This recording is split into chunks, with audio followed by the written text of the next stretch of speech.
This is a sports catastrophe production. Hey there, hello there, ho there. It's Jeff Cutter Diamond. Welcome you to another sports catastrophe on this day. And on this day, December the 11th, in 1985, the year of my birth, the Edmonton Oilers went into Chicago to play the Chicago Blackhawks. The Oilers were hot. They were 25-4 headed into this game. Of course, now in 1985, you could end up having a tie, but you can also go to overtime.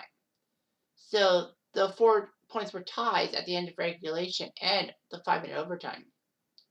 Not like today when you have to go through a shootout if you're tied after overtime. The Blackhawks were 9-13-4. Not really the best team around. After all, they took Edmonton to 6 games in the 85 playoffs and in one of the highest scoring series of all time. It happened. So anyway, it was time to fight. The first period brought 4 goals, all by Edmonton. Glenn Anderson with his 21st from Gretzky and Gregg made it 1-0 at 1:35. Then at 3:19, Dave Lumley scored from Carroll and Lowe. Who is this Carroll guy? I don't. Carroll. Billy Carroll. Okay, Billy Carroll. And then at 4:58, Dave Semenko, who's not really known for his goal scoring, more for his personal production of Gretzky, scored from McTavish and Mark Napier to make it 3-0. Then Martin McSorley, speaking of thugs, he scored from Gretzky and Don Jackson at 13:24. 4-0. Blackhawks were fucked, in a sense.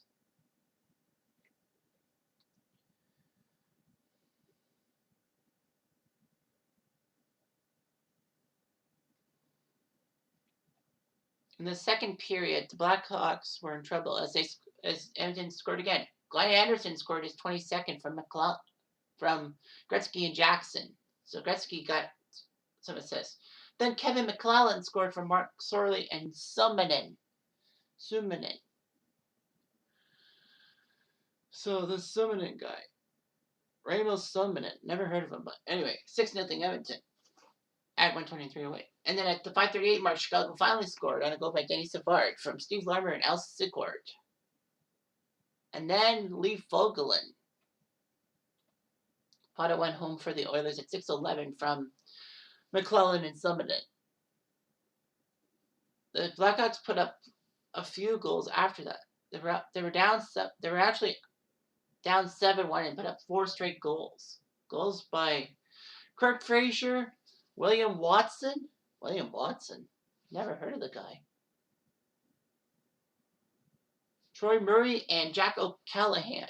You know, Jack O'Callahan, the guy from the Miracle on Ice team in 1980. Made it 7-5. And chased Andy Moog from the net. So they decided to go with Grant Fuhr. Meanwhile, poor Murray Bannerman was stuck in the Blackhawks net. Edmonton would make it 8-5 on a goal by Yari Curry from Gretzky and Anderson. And then Chicago scored with a goal by Keith Brown from Eddie Olczyk. 8-6. But the others weren't done yet. Before the period ended, at 18:58, McSorley scored his second from Fogelin and McClellan, and Glenn Anderson put up a hat trick from Gretzky and Coffey.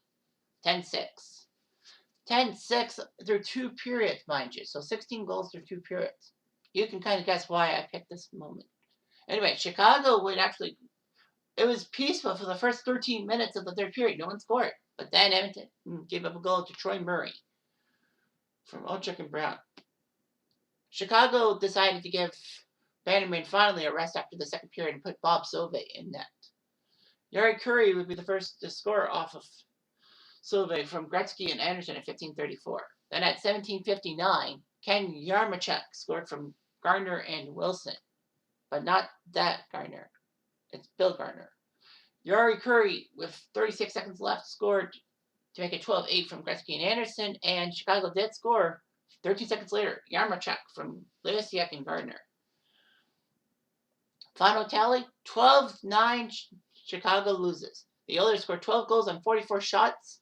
The Blackhawks 9 goals on 46 shots.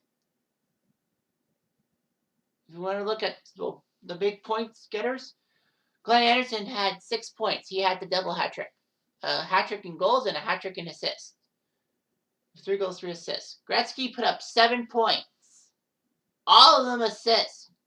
I didn't say Gretzky scored in that game, but he scored 7 assists. 7 out of 12 goals were on Gretzky assists. So basically, he was on the ice for a long time. Defensively, Marty McSorley scored 3 points, which was good. For the Oilers, only Charlie Huddy and Dave Hunter did not score a point. Everyone else scored a point. Even Billy Carroll scored a point. The Blackhawks had a lot of players scoring points themselves. At least one. Troy Murray put up 2 goals, 2 assists, and Ken Yamarchuk scored 2 goals and assists. And Keith Brown scored a goal and 2 assists, so that was good. Yeah, everyone on the Blackhawks minus Rick Patterson, Bob Murray, and Marc Bergevin. Yes, that Marc Bergevin. Yes, the Marc Bergevin, the former Habs GM, played in that game. Wow, that's hard to believe. The Marc Bergevin played in 1986. I did not know that. And of course, Benjamin and Sauvé. So yeah, so 12 to freaking 9. I mean, honestly, 21 goals. You won't see that because, you know, everything was wide open in the 1980s. It was fire wagon hockey in the 80s. And now, in the 2020s, it's okay, 5-6 goals a game. No big deal. So basically, here's the thing. Right now, the Leafs have given up 20 goals in a 4-game span. That's